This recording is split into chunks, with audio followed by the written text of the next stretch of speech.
Welcome to the wonderful world of wine. We are your hosts, Mark Lindsay and Kim Simone, exploring all things wine with you. You can find us on Facebook at The Wonderful World of Wine.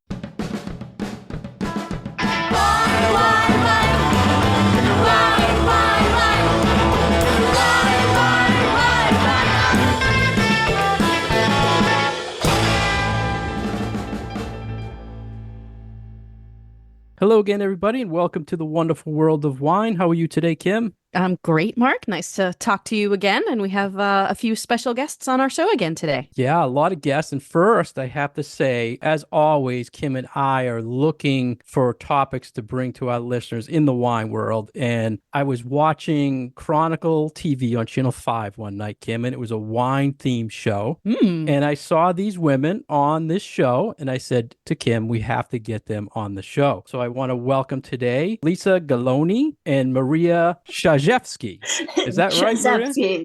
Czyzewski. That sounds good. Okay. And along with them is their wine educator, Ann Arnold. So welcome, everybody. Yes, welcome to the show, everybody. Great to be here. Having us. Thank you. And Lisa and Maria are the owners of the Savory Lane, and they were on the Chronicle. And I was like very impressed. They have this beautiful mint green school bus, I have to say mint color school bus, and they call it Freddie. And they take people on these beautiful tours to all different things, of which are wine that we're going to focus on. And I'd like you first, guys, to tell us about your company, what you do, and the story behind Freddie. So we started the Savory Lane we chatted about it 2 years ago during COVID, and it kind of came to me in a dream. And it started by me, my mom and my sister and my niece and I. We wanted to do something together as a women-owned business. And it kind of popped into my head, like, what do we like to do? And it started with, we love farms, barns, and food. So that's kind of how it started. And during COVID,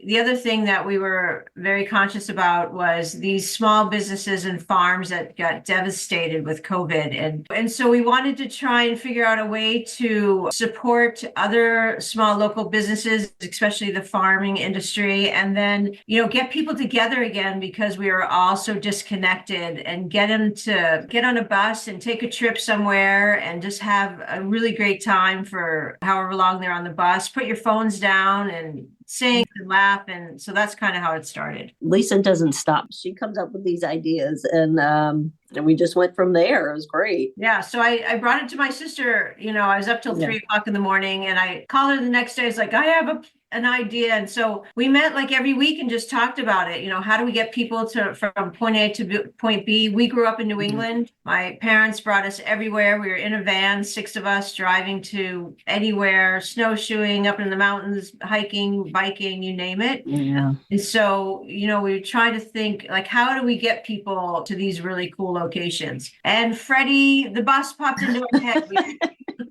Let's convert a school bus. All these people are converting school buses into tiny houses. So maybe we can convert it into our vision. And so Maria and we wanted to have tables in the bus, like 4 tops in a restaurant where you could kind of sit and chat with each other. Maria, how did we, I think we had the like farm to table type atmosphere we wanted to go for, like a little farmhouse kind of look to it. So, we started Googling all kinds of school buses and what people have converted them to. And just between like different benches and tables and so on, we kind of came up with the design. And we wanted to obviously comfort, number one, but also, trying to get as many people on the bus as we could possibly fit. But we also decided, we need a little area for us to prep things. And then we decided to put a restroom on board as well. So we've kind of tied all that into this plan. And Lisa, with her Google expertise, found a gentleman down south that could do it for us. And it was his ideas were just amazing, like just added to what we had in mind. And we created a little farmhouse cafe on wheels. So bathroom, which is huge. Yes, we do have a bathroom, which at first we weren't going to do, but we are on the road, obviously, for a number of hours, and having the restroom is huge. We serve charcuterie boards and snacks and things on the bus, so we needed a prep area as well, plus storage, and plus we hadn't been on a school bus in many years and realized it is bouncy and things can go flying. And our first few outings on the bus, we had stuff going everywhere. We had family on the bus at that point. And so between trial runs with us out on the roads, we have found ways to keep everything secure and, in its place and so on. So Good to have family as guinea pigs. oh my gosh. Thank God. I tell you, if we were on a tour, it would have been. It would have been. I don't think we might not be sitting here. The two of you are sisters, correct? Yes, Yep. yes, we are sisters. So we had our parents, my family, my kids, my husband, brothers, their kids, and so on. And cousins. And thank God it was them. Everything. Yeah, I would totally subject my sister-in-law to that. Absolutely. Yeah. We learned at one point, my dad's meal was on the other table. Oh no. I mean, it The was refrigerator, ridiculous. right? Oh, that's right. The refrigerator wouldn't stay shut. Yeah, the refrigerator flew open, all the drinks fell out, and then I realized I get Motion sickness. And we decided to do a tour company, and my sister tells me she doesn't like being in this driving on the back roads out in the country. And I'm like, well, that is not good. Well, it sounds like you have a good sense of humor about it anyway. Oh yeah. Oh, yes. If you didn't, yes, we would have cried. I was going to say, we have cried a couple times, but you have to. So Maria is the fabulous, amazing. She's got a CDL license. She went to school, learned how to drive. I didn't want to do that because, that would not have been Because good. that would have been bad for everyone. And then her daughter, Ava, does all our social media, and our mom actually she bakes all the desserts for after, the ride. Yeah. Wow. So it is a family affair. And And everyone our dad washes windows. I was about to say, Dad does that. Yep. My husband hears us whine about it all day. No, I'm kidding.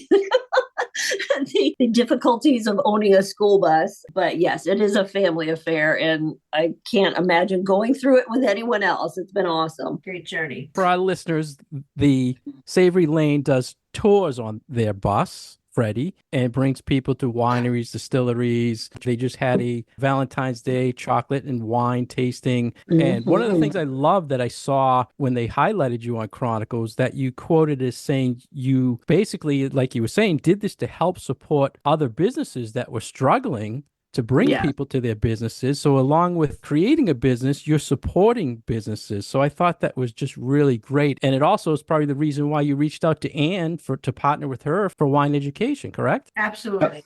Yes, absolutely. That's our goal, is we bring our bus seats max 24 people, and to bring 24 people to these small wineries or these small independent bookstores or farms. I mean, people are just blown away. They're appreciative. And if you see our pictures, we have so much fun on Freddie. I'm serious. Most of the people get on the bus. After the second stop, they're like, do we have to stop? Can we just keep driving around? Because we have karaoke on board. And I'm telling you, the bus is a rockin'. Don't come and knock.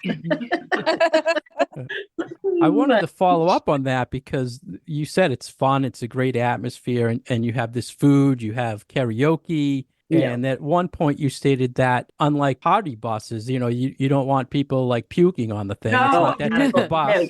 No, how not do you allowed. handle with the social media you do? I see a lot of people having fun, they're singing. How do you approach if people are shy? Do you try to let them do their own thing, or? Well, it's that's interesting you brought that up. We haven't had many people really wanting to be on their own or just wanting to be quiet. Well, we are very loud. I think once they get the feel and what we do, because I'm the DJ in the back as well. Yes. But it's very interesting because after a tour, a lot of people, we do private tours and then we have our monthly tours. And it's really interesting for the monthly tours. These people don't know each other. And by the end of the trip, they're exchanging phone numbers, email addresses, inviting, each other over for pool time. I mean, we've had everybody, there's some people kind of sit there, but the vibe is, we have a good time. And we read the room. If we have a group going to a tea room or whatever, and we kind of play off of them, to tell you the truth. And Lisa's energy and music selection does get people going. But if we do see people that just want to sit and chit chat, which they do, we just make sure we're catering to what they want. But yeah, that's what it's just a lot of the distillery tours, and obviously a little bit more that pertain to drinking.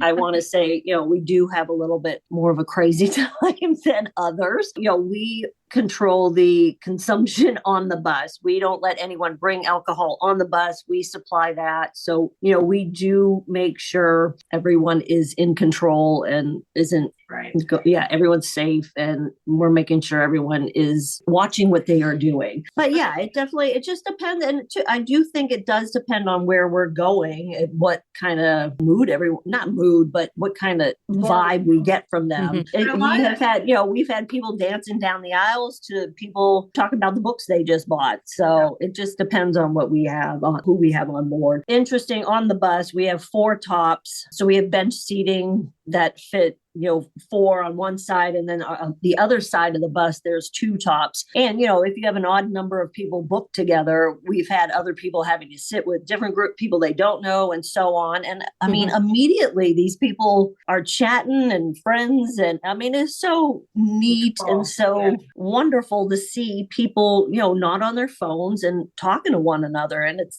awesome. And I do think, besides bringing people to small businesses, like Lisa and I, we come from a large Italian German family, and everything was about socializing and having fun and just laughing and dancing and singing. And we're creating that. And that just is huge to Lisa and I. It's so nice to see people relaxing and enjoying themselves. And that's why we do it. Like the thing I love is sitting in the back of the bus and watching people. Like, I just watch and observe whether they want to dance or not, but they're talking and they're chit-chatting and they're just, it's awesome to see. And it's awesome that we get to create this environment. It's really fabulous. So tell our listeners, they sign up for something on your site, or a tour they want to go on. Where do they go? And then tell us about some of the relationships you have or partners you have with wineries and distilleries and how that all came about. You go to our website, there's a list of tours that we do monthly, and we go from distilleries to breweries to snowshoeing, well, if we have snow, to bird watching. We have a great bird watching tour. We have an old bookstore tour. Oh, the scavenger hunt. That's right. Which is very cool.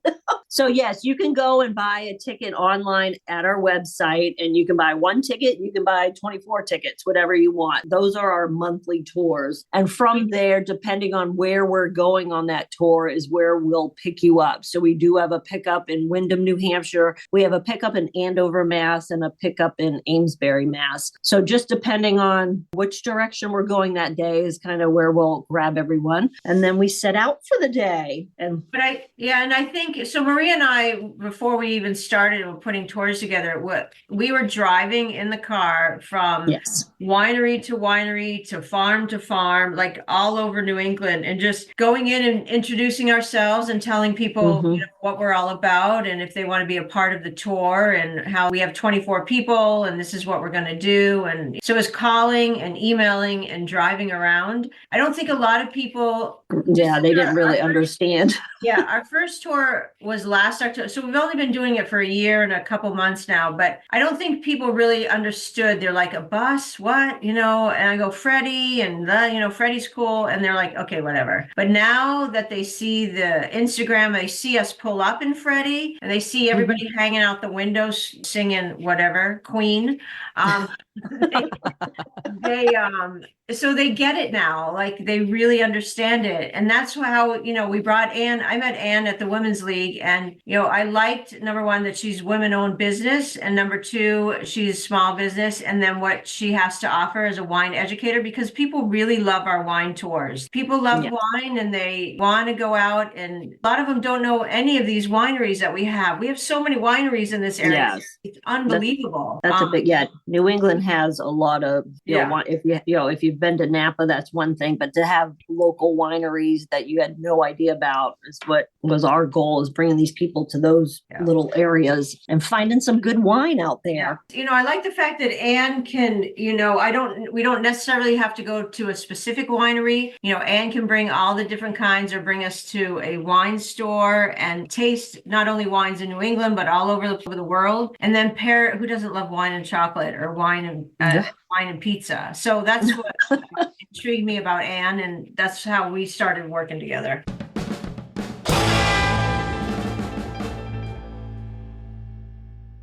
You're listening to The Wonderful World of Wine, and we are your hosts, Mark and Kim. You can find more information about Mark on his website, franklinliquors.com, and more information about myself at commonwealthwineschool.com. We have special guests today from the Savory Lane. You can find their website, thesavorylane.com, and you can find them across social media at the Savory Lane. Welcome back to The Wonderful World of Wine. We have been talking with the ladies from the Savory Lane and Freddie the Bus, and tours all across. Do you stick generally to New Hampshire, or do you do kind of northern Massachusetts as well? We're all over the place. All over the place.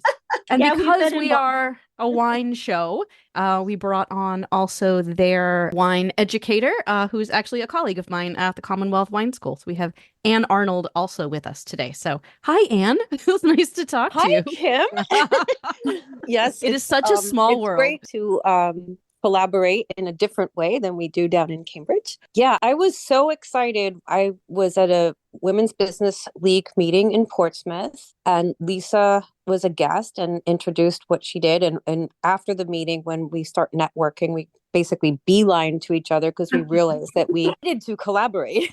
Yes. And our first collaboration was Galentine's Day, which is a little different than Valentine's Day because it's more geared towards your BFF or someone special who's a lady in your life. And we kept with that theme of women-owned businesses, and we're able to take everyone to Islington Bottle Shop in Portsmouth, which is a female-owned boutique wine shop, and pair some wines with some female-owned chocolate store. Chocolates. I mean, who doesn't want wine and chocolate anytime, really? But Valentine's Day is definitely the time for it. So that was our first collaboration, sold out collaboration. And yeah, we are so excited to keep working together, right? Yes, absolutely. Definitely. And Ian, I also saw you have an upcoming March 24th pizza and wine tasting. Is that also at the bottle shop? And what are your plans No, for it that? is actually a food and wine pairing. We are going to be in Portsmouth at Napolitana Pizzeria, and we are going to be having a selection of different artisanal pizzas paired with Italian wines. So that's going to be really, really fun. Pizza and wine go beautifully together, and the different styles that they have there, we're pairing with wines from all over Italy. So I'm so excited for this event. I am too. I was about to say. I don't have to drive, so I get Yay. It's just not fair. It's not fair. I can't try any of these. Need to hire someone for this one. I know. I'm not too. Just wrong. But yes, we are very excited. It will be a great tour for us. And have you gone to these wineries that Freddie brings guests to that have been tours in the past, or the distillery? Have you worked with them? I have been to several of them. I haven't worked with them as an educator, except for LaBelle. Actually, the owner of LaBelle actually collaborated with me when I did an event in Portsmouth that was all about women-owned wineries. And we served her wine and she was able to speak and explain her philosophy. And yeah, it was great. But there's a lot of potential in New England. And I think as we get a little bit warmer climate, we're probably having even more potential in New England for really great wines. I mean, look at what's happening in Finger Lake. I'm very excited about the fact that we can work on future collaborations with Savory Lane. What are some of the names of the other wineries and distilleries that you go to, Lisa? So we we like Mill River because again it's women owned. We do Mill River, Zervino, Squamscott, and Newfield. Flag Hill we've been to. Oh yeah, Flag Hill we love. Trying a new one, Feliciano, FUL. They're in Amherst. No, they're in Hollis. It's terrible. Hollis, yes. They're in Hollis. Oh, and we saw. I'm calling another one called. I can't know. I don't. There's another one out in. Oh my God. Out in Brookline, New Hampshire. I'm calling them next week as well. We try to do different wine, but it's for winter time. It's been very limited because a lot of them close for the winter, so that's been tough. So that's why we tend to stick to Mill River right now and Swampscott. But once the wineries start opening, we'll start every month. We'll hit different ones. We don't want to always hit the same ones. We want to be able to spread it out so everybody gets a chance to have the bus come. Yep. And then as far go outside too. Yeah. Oh, and then distilleries. I was going to say distilleries, Wiggly Bridge, which is in York, Tamworth. That's right, up in Tamworth, New Hampshire, and then the other one up in. Oh yeah. Sweet. Oh my God, this place was so cool. Sweetwater or no? Yeah, New England Sweetwater Distillery. Oh my God, I love these guys. They're amazing. Yes. They were fantastic. Beautiful, beautiful spot. There, put it on your list. Very small business and doing some amazing things. They're awesome. Again, we like to we do a lot of research online and try to hit ones. We don't our goal is to we don't want to go 2 hours up. You look at, we're on a school bus and after an hour and 20 minutes, people are like, okay, I need to get off for 5 minutes. So we like to stay around an hour and 15 minutes, up one way and then come back. So that's our mission as well. It's very thoughtful. Too much time on a school bus. Yes. It's, even though they're having fun. Right. You spend being dancing queen after 2 hours. People are like, okay. It feels like to me. So Mark and I have been doing this show and this podcast for years and years and years now. And when the pandemic hit, we had a lot of conversations with people about how are you pivoting? How are you doing things differently? And your story kind of fits in with a lot of things that we've heard from so many people about things changed so dramatically and people got really creative. And, I totally love this idea of, hey, you just completely started something new out of kind of nothing, but except an idea that was keeping you up all night. Right. Exactly. And you've been able to collaborate with other businesses, bring other businesses into the things that you're doing, bring, specialists and people with knowledge on board. And what a really positive and cool thing to come out of, something terrible like COVID. Thank you. Our first year, like I said, October was our first year. And last year was like, oh, no. What are we doing? Oh, what are we doing? And we didn't, in New England, we've never had a bus before, or camper, RV. Like now we get in the bus and head down the street and a pipe burst, now you can't sweat. Or now there's water all in the bus, like shooting down to the front of Maria's chair. Oh, God. It's like we're living and learning. So we're learning, about New England and our bus, Freddie, who's 2003. Her year is 2003. That's how old she is. That's right. She is old. She is old, but she is a love. She's a trooper. She is a trooper. Our first year was like, oh God, we have this vision and we wanted to share it with everybody. And it was like, I don't think people understand. And what are we I was going to say that was the biggest thing until Chronicle, who really changed our business. Like no one really, it sounded interesting to people, but can only show so much on a website and so on. And so people didn't know what we were actually really about until we got on Chronicle, and with them filming us and, everyone's singing and going to the wineries and stuff, it definitely opened up people's eyes to what we are doing. And now we have repeat customers, and it's really only been a year, and to see them keep coming on board and telling their friends and then booking private parties. I mean, it's just amazing. We have as much, if not more fun than the people on board. And it's Lisa does, but I just, for the work we've put in, it's just so rewarding to be able to, meet great small business owners and to meet some amazing customers of ours. People are so nice, smiling and laughing and they just like, when they get off the bus and all our reviews that you'll see, like it's just very humbling and like, oh my God, people get it. And we're doing something really special that nobody does. And that is just so exciting for us. I mean, people love Freddie. It's amazing. It's amazing to watch what's happened in a year. And I think people are getting into it because of what this country and the world has been through over the last years or whatever. People want to go out again, and two, it's a smaller group, so it's not too overwhelming for people. They want to put their phones down. I think they want to just do something different as opposed to just going out to eat or going to a movie. I think people are looking for experiences with friends, with family that will mean something and will create memories for a while. And I think we definitely have created that for people. And would this happen if we didn't go through a pandemic? Who knows? But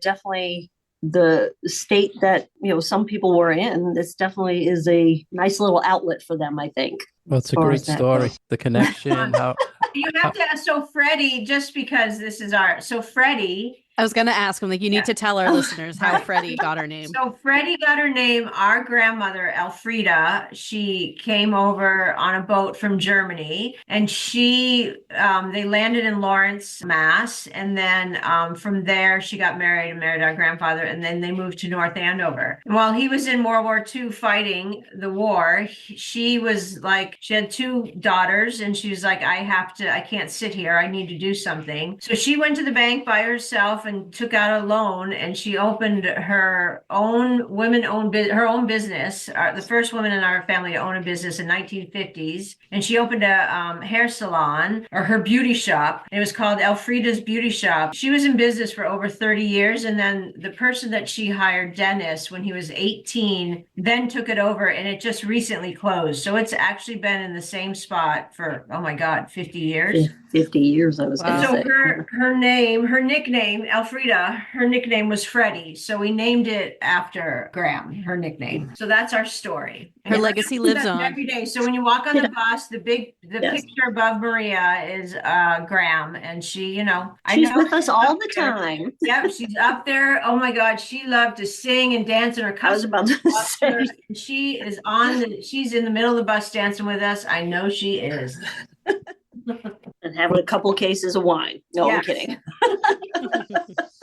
It's a great story, the way you guys came up with the idea, how you ended up meeting, and how you make these partnerships. So I'm glad that we got to bring you in and tell the listeners all about it. I hope all our listeners go to the website, thesavorylane.com, and book an upcoming event and have fun with your friends. I would probably be the shy one sitting on the bus, and Kim would be singing no, Mark, we'd get you. Let me tell you, there are guys that dance in the aisle. I'm telling you, I can get anybody to dance. Oh, I'm the loud one of the two of us here. After the winery, I might. But... Put a microphone in somebody's hand. Oh my God. Karaoke, I swear they think they're Mariah Carey, and it's like, oh, honey, you're not even close, but sing your heart out there, sister. Well, thank you all for joining us today. Thank you so much for having us. Pizza and wine, we can't wait. I know. Yeah, it's going to be amazing. Hope to see you all there. Sounds good.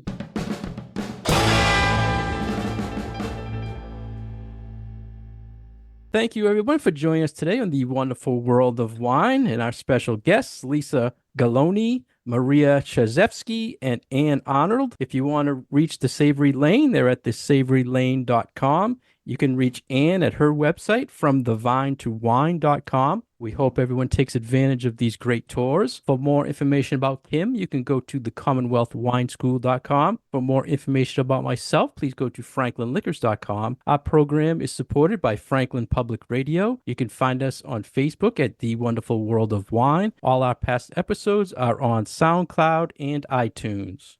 Cheers. Cheers. Cheers. Cheers. Wine, wine,